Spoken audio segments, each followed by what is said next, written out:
Hi, everybody. Welcome to the Inclusiveship Show, the place to get practical insights to make inclusion happen in the business world.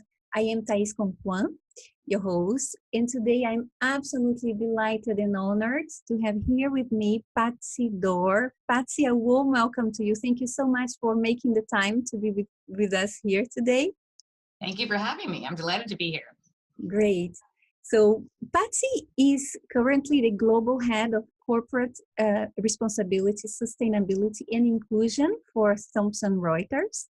And Patsy, can you tell us, can you share a little bit of your story to become who you are today and what exactly you are doing? Sure, happy to. Absolutely. So I have been at Thomson Reuters for 6.5 years at this point. I started to build the diversity and inclusion function for the firm 6.5 years ago. And then about 4 years ago, I was asked to take on sustainability and corporate social responsibility as well, and to integrate the three under one umbrella and to really bring that to the forefront of who we are as an organization and integrate it into our business strategy. Prior to that, although I lie about my age now, I spent 20 years in investment banking, in talent. So I have my master's in organizational development and talent development. And I was at JPMorgan in New York, Deutsche Bank in London, and Credit Suisse in New York and Hong Kong for many years. In fact, I was based in Hong Kong working for Credit Suisse when I got recruited to come back to the United States to build out the diversity and inclusion function for Thomson Reuters. I guess the one additional thing I would say is that throughout the course of my career, I've never taken an existing job. I only take build outs or transformation change projects, if you will. Mm-hmm. Oh, that's exciting. Starting from scratch, actually. Absolutely. Shaping the way you would like to shape. Yeah. Patsy, in regarding inclusion and diversity specifically, how did you become involved with this topic? Well, that's an interesting story as well, and I'll try to keep it short, but I would say that it honestly, and this may sound a little bit corny, but it started with my mom, who passed away 12 years ago, but she was really a pioneer of her era. She moved to New York, one of six from Louisville, Kentucky, in the 50s to come to New York to be a writer, to never get married and never have children. Met my father, had 4 children, I'm one of 4. 4 children. Yes, exactly. And, she really taught us, frankly, that we, all 4 of us, three girls and 1 brother, that we were capable of doing anything that we wanted to put our hearts to, and that it was possible to be a mother, to have a career, to be an athlete, and all of these things. And so I tell you that because that's really where my passion for women in leadership started when I was quite young. I ended up going to an all-girls high school and then to an all-men's college. So I was a second class of women at Washington and Lee University. And that was also where I continued to kind of cultivate that passion for women in leadership and starting things from scratch and really doing it, gender neutral, if you will. And then when I went into banking, which is primarily, as you know, over the years, primarily a male-dominated industry, it was really an opportunity to build out my own career and to focus on others in terms of how do you build out an inclusive culture. And that's where the passion continued to grow. In inclusion and diversity, it's such a broad topic, isn't it? There are different diversity and inclusion topics within, there are different approaches, the more organizational approach, the more leadership, approach to the topic. Do you have a favorite topic within the largest theme of inclusion and diversity, Patsy? That is a great question. In my view, there's a couple things, and it's hard to have a silver bullet response to that, but I will say that I think it's really important as you build out a diversity and inclusion function, or even an existing function, to really have that balance between diversity and inclusion.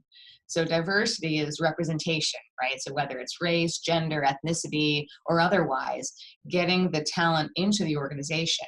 But the inclusion piece is critical as well. And you have to focus on that at the same time, because you can bring in as many diverse people as possible, but if the culture doesn't support it, it's never going to work. What's your killer argument to convince people about the value of inclusion and diversity? Because in your case, you had a wonderful role model at home. It seemed that it came quite naturally for you, isn't it?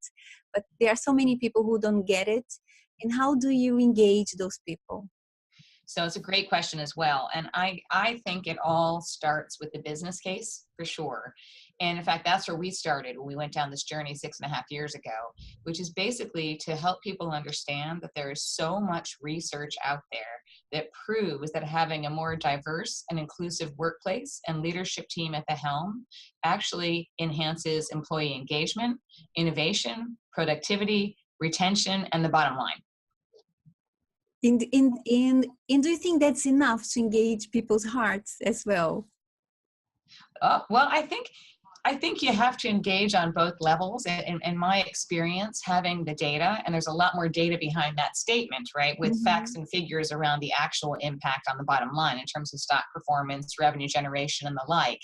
But in order to engage people's hearts, a lot of what we try to do, and I feel strongly about this personally as well, is to create that environment, as I mentioned earlier, that allows people to be their full selves. And a lot of that is really around courageous conversations, having open conversations about differences in opinion or experiences or approach, etc. And that, in my view, really helps people engage from a heart perspective, if you will. Oh, I love that, Patsy, about the courageous conversations, because it feels to me that sometimes, also because of the politically correctness thing, people actually they avoid engaging in conversations, in the, touchy conversations, and that doesn't help at all, to create a more inclusive environment. So your focus on courageous conversations, I think that's really important. Good. No, and I agree with that too. I think, unfortunately, and on a global scale, with our geopolitical environment the way that it is, people tend to get more nervous, to your point, about having these open conversations. And the only way to really address diversity and inclusion is to be able to talk about things openly and allow people to feel comfortable doing that. In concretely speaking, how do you empower people to have those courageous conversations? Because sometimes it's a skill, isn't it? For some people, it's easy. For some others, it's not that easy. That's true. I think there's a variety of ways to answer that question. I think number one, as a diversity practitioner and to speaking to practitioners out there in the marketplace, it's important to ensure that the function itself is not seen as a policing function or a policy function, right? It's more about creating a strategy and, again, an environment, a culture that's part of how the business operates. So therefore, people don't see the function as, oh, I can't say this in front of my diversity professional. In fact, I should be able to say whatever I'd like to. It should be quite the opposite. And so that's a lot of it, I think, in terms of making sure the function is viewed that way. But also, I also strongly believe that diversity should really be part of the organization's business strategy and how the company defines itself. And then that allows people to engage in a different way. And at the same time, education, right? So educating people on what the appropriate way is to have these types of conversations. And then again, to hold people accountable for building diverse and inclusive environments within their own teams. In talking about education, Patsy, there are so many articles that say that training doesn't work, unconscious bias training. There's many articles and studies that challenge the effectiveness, of educational initiatives in this field. How do you feel about that? And what's your point of view on that? Sure, I have a strong point of view on that. So happy to advise. So a couple things. Number one, you can't over focus on education either, to your point, right? You really have to look at the entire employee life cycle, from recruitment to development, to engagement, to retention and advancement. So you have to be looking at the entire spectrum at the same time. So that's key. The other piece is, to your point, I'm not a big believer in diversity training as a standalone. Certainly unconscious bias, courageous conversations, understanding inclusion are all part of the education process, but I believe they should be part of the broader leadership development curriculum that the company has in hand. And so in our case, we felt very strongly from the beginning that in order to be an effective leader at Thomson Reuters, you should know how to build and lead a diverse and inclusive team. And so it's part of the leadership development program as opposed to a separate exercise where people come in, get trained on diversity, sign a paper and leave. I agree. It is really like you are really embedding the whole inclusion and diversity thing into the existing leadership and training initiatives. Absolutely. And from what you were saying, I understand that there is no magic bullet, to create a more inclusive business world. And you mentioned the employee life cycle. I guess I'm assuming that it's got to be systemic. But out of all the initiatives that you've taken, Patsy, what's the one that was really effective? The one initiative that you were really proud of in terms of results and return on investment? Well, for us, I would say that one of the things I'm most proud of on behalf of the organization is that we developed a diversity and inclusion index about 2 years ago. So Thomson Reuters, as I'm sure you know, is a data organization, and we have a large environmental social governance database that tracks ESG data on 7,000 companies around the globe. And so part of our strategy has been to, as I mentioned earlier, bake diversity into our business strategy, but also leverage what we do as a business to create a better, diverse, and inclusive environment. And so in that theme, we created a diversity and inclusion index that allows us to measure our own progress, as well as all other companies, the 7,000 companies that are part of our database, in terms of how well they are doing around diversity and inclusion and how they can improve, including ourselves, to be more effective in that way. And how is the index performing, regarding the benchmark? It's doing really well. It's actually quite interesting, right? It's based on 24 metrics, which include development and diversity and retention and things of that nature, but also news and controversies. And I tell you that because, to your question, it's performing well because by tracking news and controversies, we're able to rule out those companies that talk a good game about their diversity and inclusion, but may not actually have an effective strategy. Because a company can say a lot of great things, but if there's news out there or cases out there or complaints out there, clearly it's not working. So we've been able to monitor it as well. Wow, and I find the index, you mentioned earlier that it's so important to have a robust business case for inclusion and diversity. Certainly with your index, that helps you with your own business case with everybody really. And I'm actually, because I knew about the existence of your index, and I'm surprised to see that people don't quote your index as often as they should, as part of the business case for inclusion and diversity. That's interesting. Well, and I think there's always, it's still fairly new. It's only second year, although we're going to relaunch it again in September with the top 100 companies globally. So there's always an opportunity to get the communication out there more broadly so that people start talking about it more. But we'll be doing that again in September. So very soon, more to come on that. Great. And what's the most common objection you come across, and how do you respond to that? In terms of diversity? Yes, in terms of diversity. Well, I guess if I think about the journey that we've been on, and I even think about before I took on the diversity and inclusion role 6.5 years ago, oftentimes there's an issue of certain populations feeling that they're being targeted in some way. So for example, when we launched our leadership program for women several years ago, there were some women who said, I don't want to be part of the program because I don't want to be seen as someone who needs extra help versus somebody else. Mm-hmm. And that is often the case with diversity initiatives, that certain populations will say, I don't need extra help. And so the response that we have to that is twofold. Number one, it's not extra help. We're trying to put everybody on a level playing field. And we're not only offering a leadership program for women, or we also recently launched a program for our Black talent. We're also running a whole bunch of other leadership development programs that are available for anybody. So it's really important to kind of build that into the messaging, as well as to explain to people that the reality is there is research out there that proves that certain populations have tendencies towards certain behaviors. And it's important to have programs that address those issues. It's interesting, isn't it? How is the population who are the beneficiaries of those initiatives who might have objections around the topic?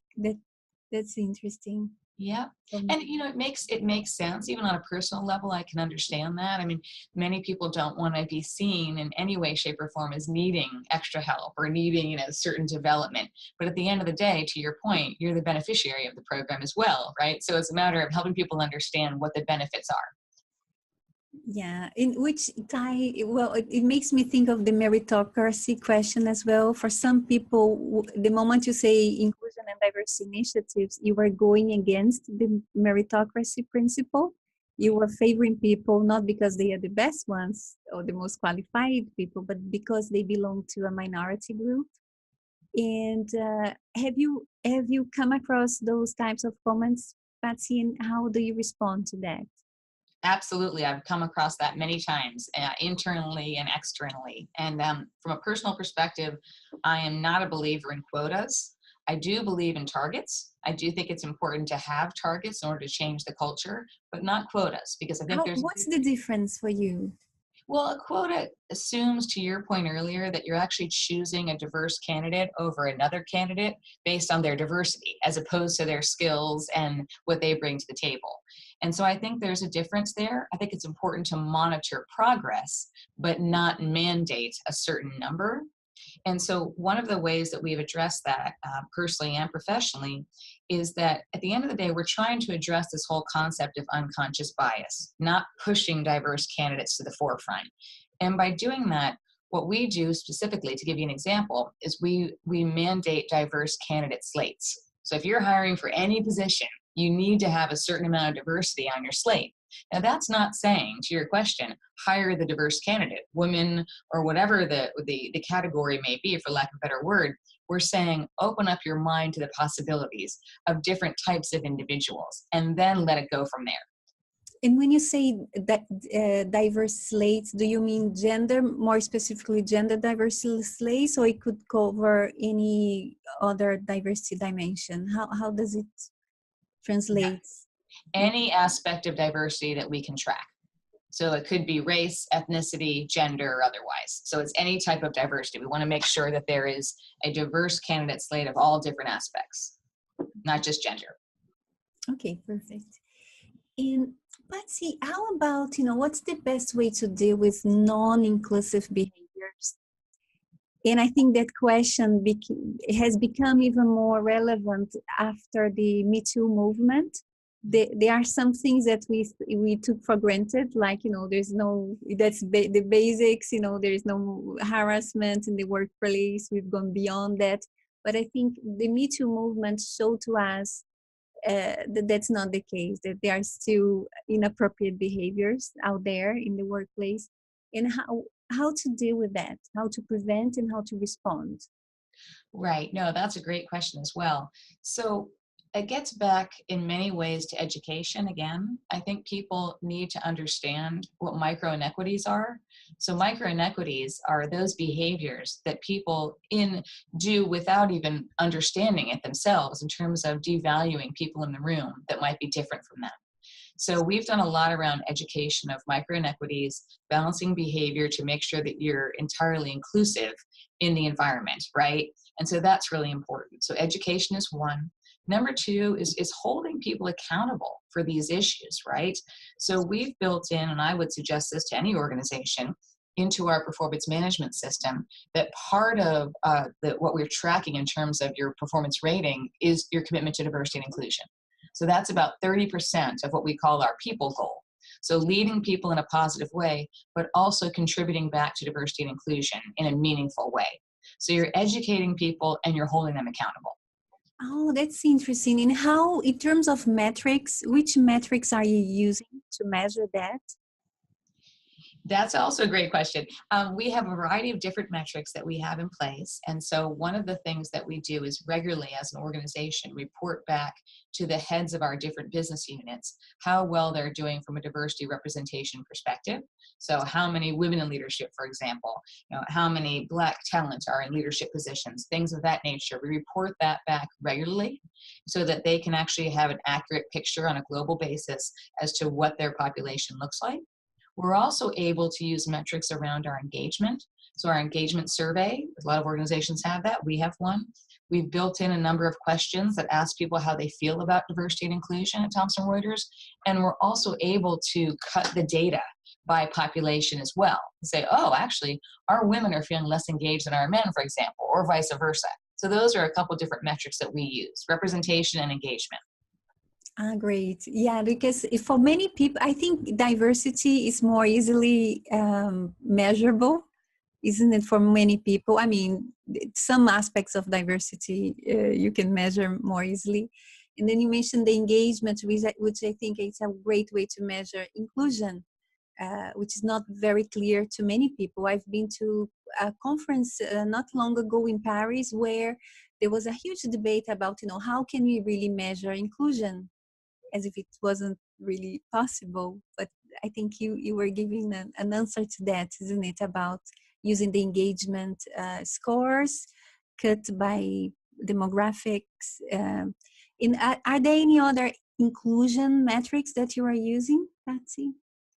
Yeah, I mean, it is primarily the engagement survey because I think, again, it gets back to embedding diversity and how the company operates and how individuals operate within the company. The other way is more qualitative, frankly.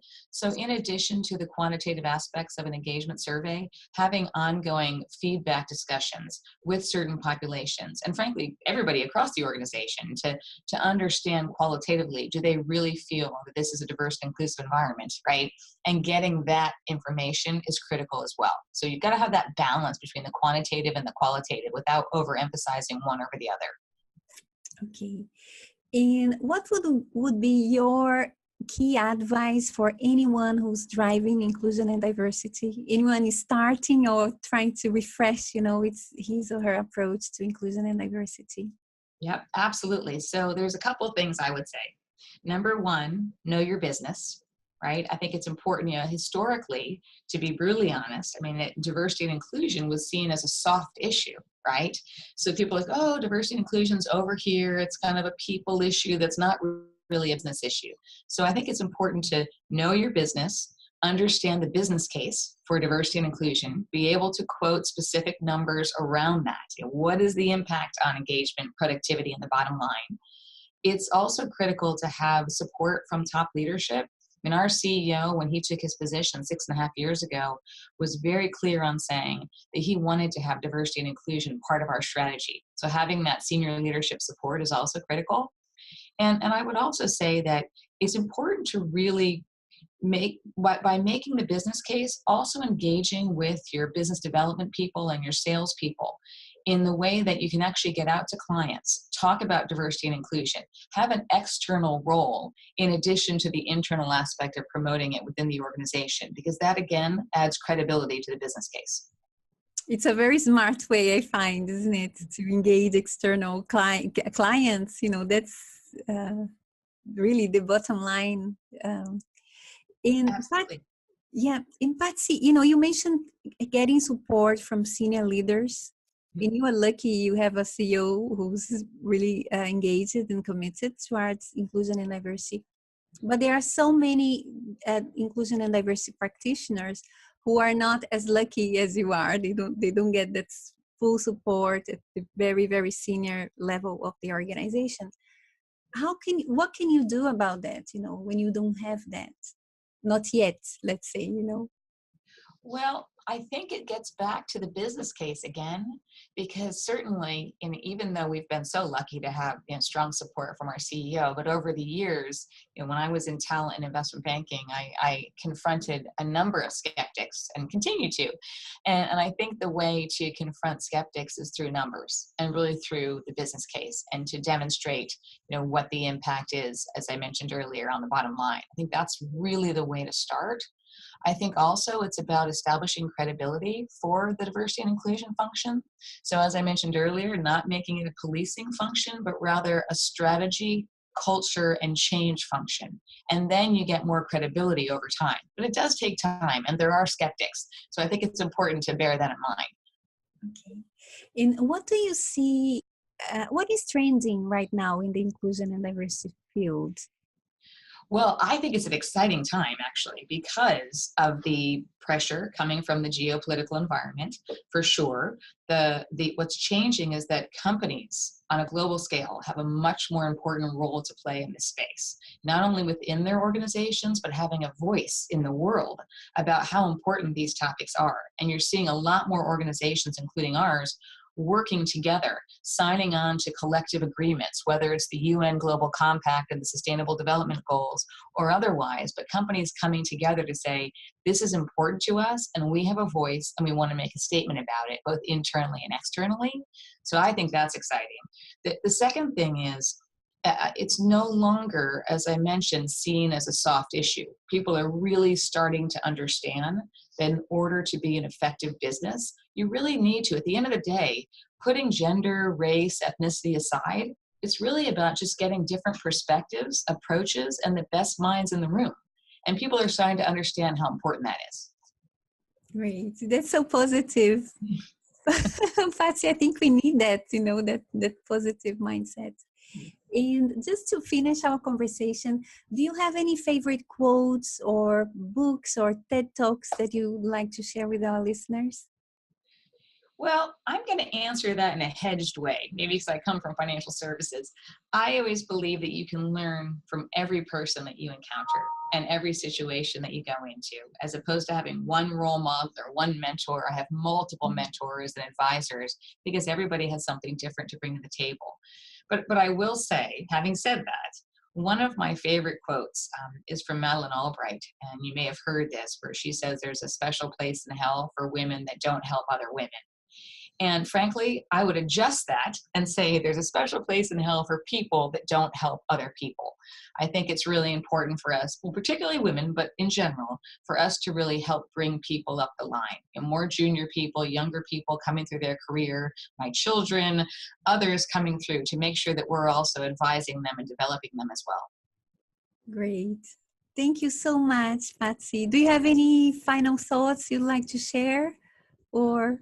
Well, I would just say that this is an exciting time for diversity and inclusion, and anybody who's in this space should take advantage of that and really take risks, push the envelope, and try to make a difference. Wonderful. Thank you so much, Patsy. It's been a wonderful conversation. And if anyone, thank you. And if anyone in our audience would like to contact you, is there a better way to reach you? Sure. I think LinkedIn is probably the best way for me if that works for others.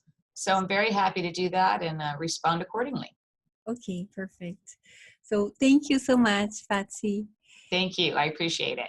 And thanks everyone who listened to us today. I hope you enjoyed as much as I did. It would be great if you could share your key insights in the comments. And if you liked this episode, like it, share it. And if you want to learn more about my work and how I support companies on their inclusion journey, visit my website, www.declicinternational.com, www.declicinternational.com. I hope to see you in the next episode. Until then, embrace differences and make a difference. Bye.